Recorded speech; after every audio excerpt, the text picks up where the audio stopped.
یہ ایک خواب جیسی پیاری محبت کی کہانی ہے جہاں ایک شہزادی اپنی سچی محبت کے لیے سب کچھ چھوڑ دیتی ہے۔ جادو، رنگ، خواب اور قربانی سے بنی یہ کہانی دل کو چھو لینے والی ہے۔ تو آئیے سنتے ہیں اس کہانی کو۔ بہت پرانے زمانے کی بات ہے جب دنیا کی کسی کونے میں ایک رنگ برنگی، خوشبودار اور میٹھی سرزمین تھی جسے کینڈی کنگڈم کہا جاتا تھا۔ یہاں کے درخت چاکلیٹ کے ہوتے، زمین شکر کی ہوتی اور بارش ٹافیوں کی ہوا کرتی۔ لوگ یہاں بڑے خوش رہتے، ہمیشہ مسکراتے اور محبت سے ایک دوسرے کا خیال رکھتے۔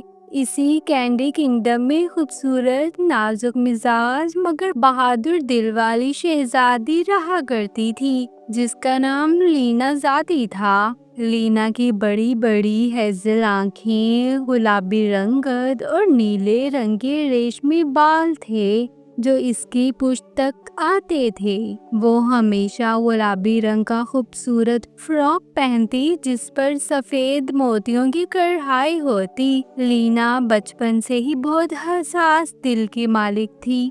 وہ محل کے خالی کمروں میں چپ چاپ پھرتی رہتی، آسمان کو دیکھتی، پرندوں سے باتیں کرتی اور کسی ایسے دوست کی تلاش میں رہتی جو صرف اس کے دل کو سمجھے۔ کینڈی کنگڈم کے پاس ایک دوسری جادوئی سرزمین تھی جسے ریشم نگر کہا جاتا تھا۔ یہاں رہتا تھا ایک نوجوان، نیک دل اور ہنرمند شہزادہ جس کا نام ایوان ریشم تھا۔ ایوان کی آنکھیں گہری نیلی تھیں، رنگ گندمی اور قد لمبا۔ وہ ماہر مصور تھا، وہ قدرت کے مناظر کو اپنی تصویروں میں اتارتا۔ ایک دن ایوان اپنی تصویریں بیچنے کے لیے کینڈی کنگڈم آیا۔ اس نے محل کے باہر چھوٹا سا اسٹال لگایا اور اپنی بنائی ہوئی تصویریں لوگوں کو دکھانے لگا۔ انہی تصویروں میں ایک تصویر شہزادی لینا کی بھی تھی، حالانکہ اس نے کبھی اسے دیکھا نہیں تھا۔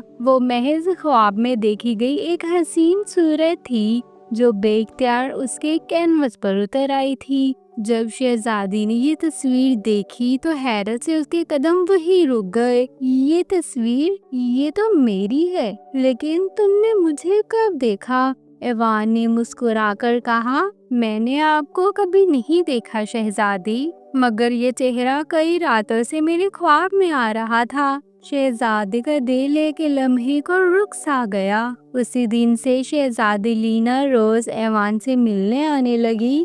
وہ دونوں درختوں کے نیچے بیٹھتے، باتیں کرتے، کہکے لگاتے اور اپنی زندگی کے خواب بانٹتے۔ لینا نے ایوان کو اپنی کہانیاں سنائیں، بچپن کی تنہائی، اپنے دل کی خواہشات، اور ایوان نے اسے اپنی مصوری کے راز بتائے اور خوابوں کا ذکر کیا۔ وہ دونوں ایک دوسرے کی دنیا میں ایسے کھو گئے جیسے چینی اور چائے۔ محل کے وزیر زولان سیاہ کو یہ بات ناگوار گزری۔ وہ ایک خود غرض شخص تھا جو خود شہزادی سے شادی کا خواب دیکھتا تھا تاکہ کینڈی کنگڈم کا بادشاہ بن سکے۔ زولان نے بادشاہ کو جا کر کہا، جہاں پناہ ایک عام مصور شہزادی سے ملنے آتا ہے، یہ آپ کی شان کے خلاف ہے۔ بادشاہ پہلے حیران ہوا، پھر غصے میں آ گیا، شہزادی کو طلب کیا اور سختی سے کہا، تم ایک عام لڑکے سے دوستی ختم کرو ورنہ تمہیں محل سے نکال دیا جائے گا۔ لینا نے کہا، اگر محبت جرم ہے تو میں ہر سزا کے لیے تیار ہوں۔ شہزادی کو محل چھوڑنا پڑا۔ وہ ایوان کے ساتھ ریشم نگر چلی گئی۔ وہاں دونوں نے ایک چھوٹے سے گھر میں نئی زندگی شروع کی۔ ایوان تصویریں بناتا، لینا میٹھے پکوان بناتی اور دونوں محبت سے زندگی گزارتے۔ لیکن ایک دن زولان نے ریشم نگر پر حملہ کر دیا۔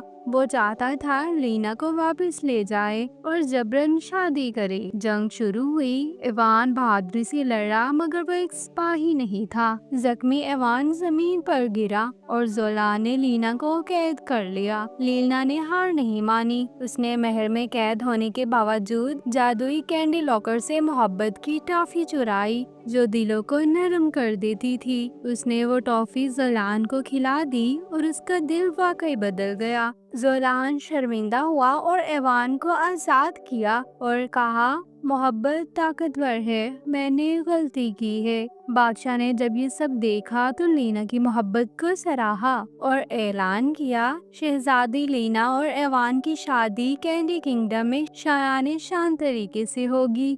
شادی والے دن پورا کینڈی کنگڈم سجا ہوا تھا۔ رنگ برنگے غبارے، چاکلیٹ فاؤنٹین اور کوسے قزح جیسا آسمان۔ شہزادی لینا گلابی اور سنہری لباس میں دلہن بنی اور ایوان سفید لباس میں شہزادہ لگ رہا تھا۔ دونوں نے وعدہ کیا کہ وہ ہمیشہ ایک دوسرے کا ساتھ نبھائیں گے چاہے دنیا کتنی ہی بدل جائے۔ یوں محبت نے ایک بادشاہت کو بدل ڈالا۔ تو آپ کو ہماری یہ کہانی کیسی لگی؟ کمنٹ سیکشن میں ضرور بتائیے گا۔